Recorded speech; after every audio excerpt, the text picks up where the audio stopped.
Saudações, amigos das artes visuais, sejam muito bem-vindos a mais um vídeo aqui no canal. Sou Leandro Abreu e hoje eu vou trazer para vocês aqui um assunto muito interessante. Vou ensinar para vocês hoje como dominar o freehand. É isso mesmo. Hoje eu vou passar para vocês aqui os 3 pilares fundamentais que vão te ajudar a dominar a técnica do freehand, ou seja, a mão livre, trabalhar a mão livre.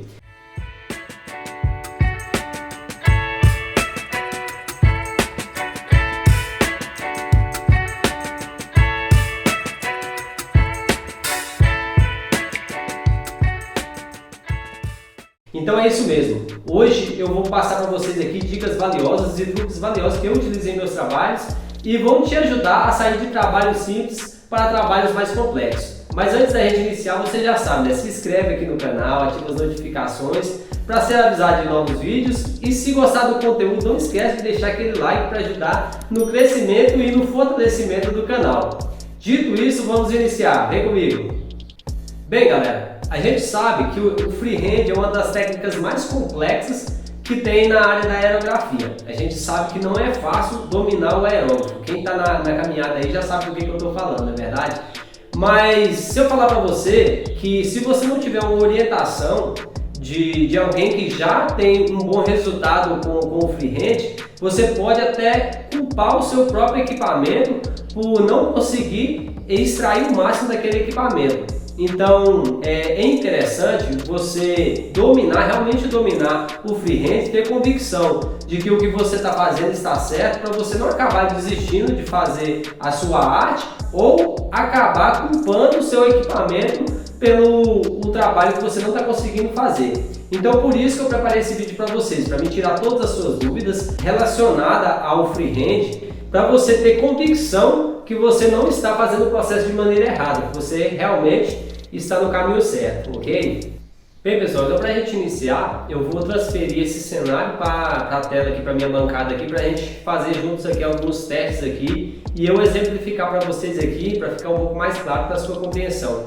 Todos esses truques aqui, como eu mencionei antes. Então vamos transferir essa tela para a minha bancada, para a gente fazer juntos aqui alguns experimentos, ok? Então vem comigo.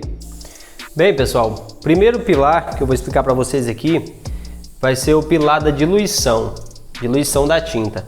Então esse pilar é um pilar muito importante porque muitas pessoas até perguntam qual que é a diluição ideal. Cara, vai depender do que você vai fazer, do que você está querendo buscar naquele momento, naquele instante. Então em algumas situações você vai trabalhar com a tinta mais diluída, outras situações com tinta menos diluída. Então aqui eu vou dar alguns exemplos para vocês entenderem aí o que eu estou falando, para vocês terem uma noção de como que muda essa questão da diluição, ok? Então eu vou colocar um pouquinho de tinta aqui.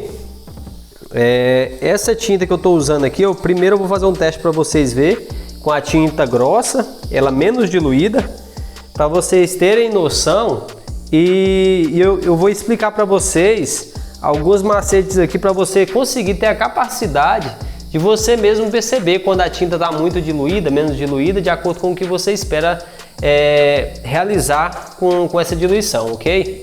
Então aqui eu já vou começar aqui por um trabalho com a tinta mais grossa e já vou mostrar algumas coisas para vocês, algumas situações que acontecem.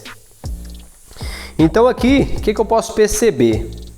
Se você perceber nesse traço aqui, nessa pulverizada que eu fiz aqui, você vai perceber que em volta aqui, ó, tem muito overspray, muito respingo junto. E embora eu estou usando aqui um aerógrafo, como vocês estão vendo aqui, de excelente qualidade. Então o que eu estou percebendo? Ó, você percebe que ele está até chiando na hora que eu pressiono. Tá ouvindo aí? Dá para vocês ouvirem aí esse barulhinho de... Ou seja, o que eu percebo aqui, ó? Deixa eu mostrar aqui para vocês. Eu tô percebendo que o aerógrafo ele tá tendo dificuldade de cuspir a tinta. Essa é a verdade. Então ele tá tendo dificuldade de cuspir a tinta. Se eu quiser muita cobertura, talvez eu possa trabalhar, porque dessa forma aqui eu vou usar menos tinta e cobrir mais rápido. Então se o que eu quero é cobrir mais rápido uma superfície, talvez ainda vai dar para me trabalhar dessa forma. Porém, se eu já quiser um traço, se eu estiver buscando um traço bem fino, eu vou ter um pouquinho mais de dificuldade para me conseguir um traço fino, porque eu estou percebendo que o aerógrafo está tendo dificuldade de cuspir a tinta. Então, se eu estiver buscando um traço mais fino, o que eu faço? Eu posso diluir um pouquinho mais essa tinta aqui para a tinta correr mais suave no meu equipamento, ok? Então, aqui eu vou dar uma diluída para me mostrar para vocês essa diferença, para vocês perceberem como que a tinta ela flui mais suavemente quando a tinta está mais diluída.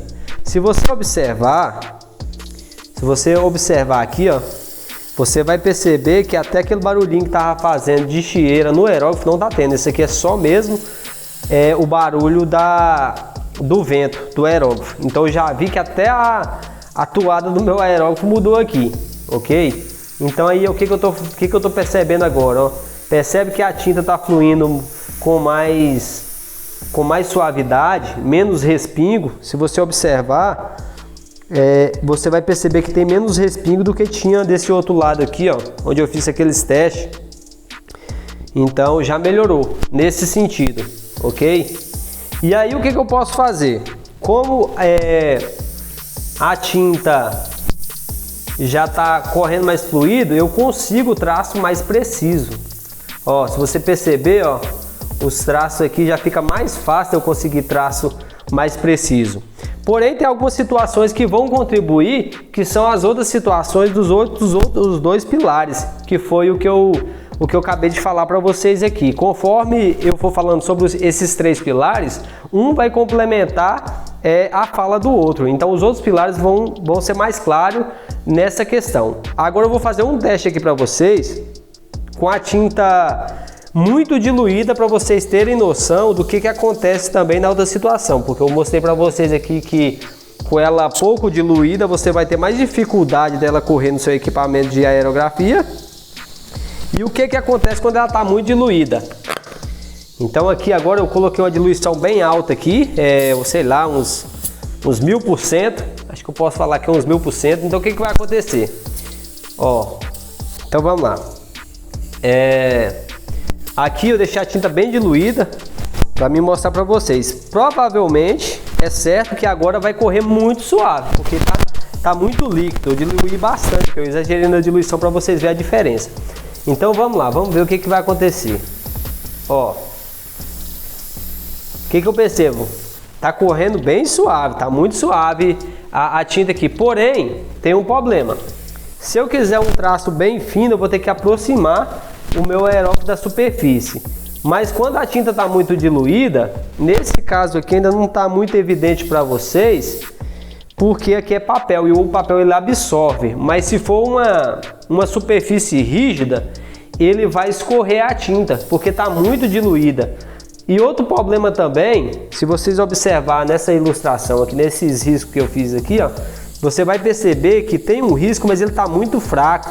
Por quê? Porque nesse caso aqui a tinta não vai cobrir tanto. Então eu tenho que repetir muitas demãos para ela conseguir dar tom à cor que eu estou usando aqui nesse caso.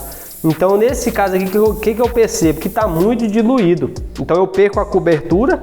Quando a tinta está muito diluída, eu perco a cobertura e corro o risco de escorrer quando é na superfície rígida, tipo MDF, parede, capacete, qualquer coisa que seja mais rígida, ele vai escorrer. Aqui, como é papel, ele vai absorver. Então é isso aqui que acontece quando a tinta está muito diluída. Pessoal, vou falar para vocês agora sobre o segundo pilar, e esse segundo pilar aqui é sobre a pressão. Então, da mesma forma que as pessoas têm dúvida de qual que é a diluição certa, a pressão, ela também tem essa mesma dúvida, tem esse mesmo dilema aí. Então, qual que é a pressão ideal? As pessoas perguntam muito qual que deve ser a pressão que você deve usar. E da mesma forma da diluição, conforme as situações vão surgindo, você tem que oscilar também na pressão. Então, como que a gente vai saber disso aí? O que quacontece? Quando você quer trabalhar detalhes, o que você vai fazer? A gente viu aí anteriormente que para você conseguir fazer um traço mais fino, você vai ter que diluir um pouquinho mais, porém tem que ter uma cautela para não diluir tanto, para não perder a cobertura. Basicamente é isso que foi falado aqui. Então o que acontece? Se eu não diminuir a pressão, quando eu aproximo muito aqui, ó, e chego tinta, ele vai começar a escorrer porque vai ventar muito forte e a tinta vai se espalhar porque ela está muito diluída.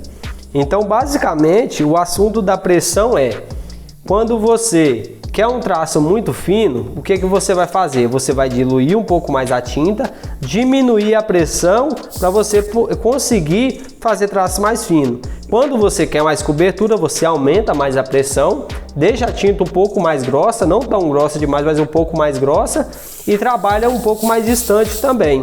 Basicamente é isso aqui. E aqui a gente já resume esse assunto de pressão. E o terceiro e último pilar é o distanciamento.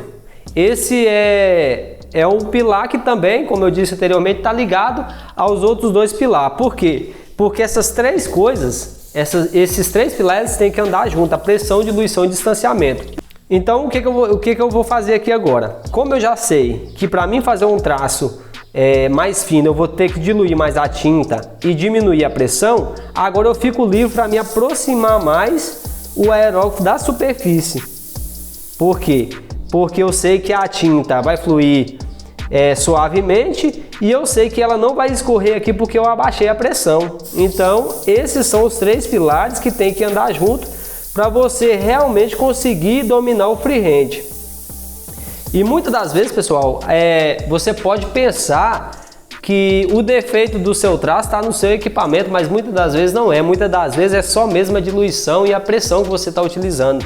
Porque como eu citei para vocês anteriormente, se você não conseguir acertar esse ponto, o ideal é que você treine a diluição, você faça experimentos como eu fiz aqui, você coloca a tinta menos diluída, mais pressão, menos pressão e vê o que acontece na prática.